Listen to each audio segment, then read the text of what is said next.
ekigambo kya Katonda enkya ya leero. Olunaku lwakuna, olunaku lwa Sakaramenti ekitukuvu ennyo. Omukama mwe yasigala asobole okutwoleka nga bw'atulinako omukwano. Era mbasaba n'olwaleero nga misa ewedde tusigalewo okwetondere n'Omukama. Buli omu mu budde bwe bw'anaaba yagadde twongera okulaga nti Omukama tumwagala ate atuli kumpi ku mutima. Mu Vvanjiri yaffe eya leero nsaba twewulire ku bigambo bino. Ekigambo ekisookera ddala Evvanjiri etuyigiriza obubaka Yesu bwe yawa nti sajjirira batuukirivu wabula aboonoonyi okwenenya. Nze naawe mu nsi muno tuli bantu boonoonyi. Era mu nsi eno walivaayo omuntu n'agamba nti mutuukirivu oyo aba akulimba, kuba abatuukirivu tebabeera mu nsi. Abatuukirivu bali mu ggulu. Bwe tubeera ku nsi kuno twonoona. Omwaka sana ndowooza ku bibiryo byokolera eyo mu kasibise nga tewali akulaba. Ebibi ebyo naye nga ye walira abiraba Mukama Katonda. Naye Mukama Katonda takoma okwakugamba jangu teweeraliikirira kuba ye akwagala. Ekituufu kingi banne Mukama atwagala. Waliwo akaseera k'oyonoona n'engamba nti ali mukozi ekibi, naye ate Mukama n'akuwaawo ekirungi mu budde obwo obw'amaanyi. Abakubanga mukambwe teyandituwadde. Zabbuli eya 13:9 egamba nti oba kulojja buli kibi kya buli muntu singa ani akyaliwo. Singa ani akyaliwo tewali ab'epapa kaabandi, fena tuli bantu boono. Awo nno Evvanjiri eyo tulaga nti Yesu yayingira boono nti ola agenze n'anoonya omusajja oyo yamugamba nti ndekanze ndi musajja boono. Ekyokubiri kiri nti Yesu atunoonya. Oba akafaananyi w'Omukama gye yakujja. Nze mbakubanga siri mu byangoli kati simanyi kye nandibadde nkola mu nsi. Naye Mukama kuba yamanya nga sinnatondebwa n'ankira omulimu gwe. Nze byonna byenfunye bifunye lwakuba nti ndi mu byangoli ndi mu seminaaliyo. Osanga mbakubanga sibisandi bifunye naawe kyekimu. Sangoba kubanga toli faala oba sisita tewandibuze na ku mmotoka newamulaba byenkuba. Naye Mukama ye lwakuba yakunoonya alina waakutadde oba alina omulimu ogw'enjawulo gw'ayagala okola.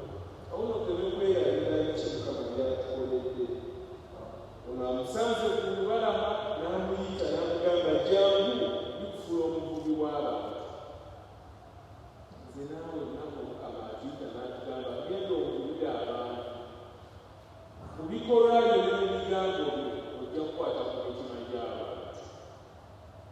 Obulamu bwaffe bwonna bannange tetwerabiranga biki Mukama byatukoledde. Abaana ba Isirayiri ekyomo ekitabo ky'Okuva omutwe ogw'e 11 beemulugunyiza Katonda. Ne Musa ye nga n'abagamba singa mujjukira biki Omukama bye yabakolera temwandyefudde kye mwefudde kati. Awo nno bane tumanye nti Omukama atunoonya. Ekyokusatu ebiga mu Vvanjiri ya leero, Omukama atulowoozaako. Lowooza ku mbeera ezo z'obeerawo nga tolina na kasente ku ssimu. Ng'ebintu si birungi olaba nga kamesegi kayingiddewo awo. Mukama akulowoozezzaako nti manyi weetaaga kino. Yasi weetaaga kino. Christopher weetaaga kino.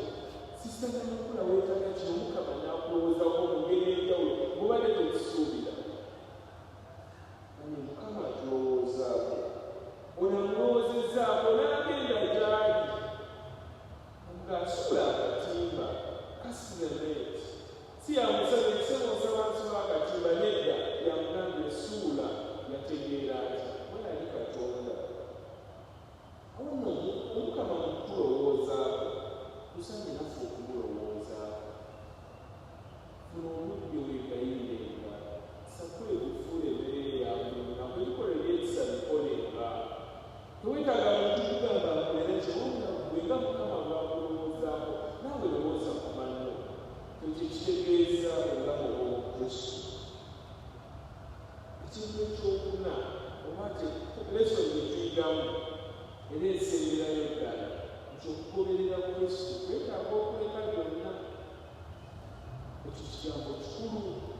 Oluzungu tukiyita the cost of discipleship. Okugoberera Kristo kwetaaga okuleka byonna bannange. Omusajja bano bwe tuwulidde baaleka obutimba n'amaato ne bakola ki? Bamugoberera. Ekitabo kya Kwereezo omutwe 13 omuwandiisi Kabaka Solomoni atugamba nti mwana wange nyumirwanga obuvubuka bwo okyali n'amaanyi naye manya ku nkomerero byonna by'okola ojja bisasulira. Tebikoma awo oba ojja kukola ki? Bisasulira. Bwe ngamba nti walabira neevuddemu okugoberera Kristo bulamu obw'okusaasira ebyosi tebikoma mu bigambo wabula biyina n'omugugu gwe bimpa. Bwe wayita okugenda kuba munnaddiini, okugenda kuba mu Kristo, mu kugoberera Kristo, olina by'olina okuleka. Waawe otamereka enkomerero gy'eri ate fe abakkiriza tukkiriza nti Omukama ye yatuyita. Moto ya seminari ya Ssekimbaaga egamba bw'eti: si nze nalonda wabula si gwe walonda nze wabula nze yakulonda naye nkutuma ogenda omala ebibala lyo libeerere Yowaana Omutwe 15:16. Omukama balonzi be bamulonzi y'abalonzi n'abagamba mungoberere. Omukama ffe naye yakulonda. Mu bulamu bwe tulimu oba oli munnaddiini oba oli mufumbo oba tonafumbirwa byonna Mukama akyakulondedde awo. Naye manya omugugu ebyensi ebitubuzaabuza amasanyu amalogo ebiduula amazina n'ebintu ebirala byonna olumu biyinza okutuloobera okugoberera Kristo obulungi. Tusaba Omukama atuyambe Pawulo bw'atugambye ebisooka nti tuve mu bulamu obw'ekizikiza tutambulire mu bulamu obw'ekitanga. Nze nawe we tuleevamu ne tugamba tumaliridde okutambula na Kristo, Kristo ajja kuba naffe. Ate bw'akuyita ayagala omugoberere, make an effort. Nsaanye okwevaamu, lowooza mu budde mu biseera ebyo owulira eddoboozi lya Katonda nga ligamba walakira ekyo tokikola naye n'olemerako n'okikola ate ng'omanyi kikyamu. Naye ye takuvaamu asigala okunoonya agamba jangu nja kufuula omuvubi. Nze naawe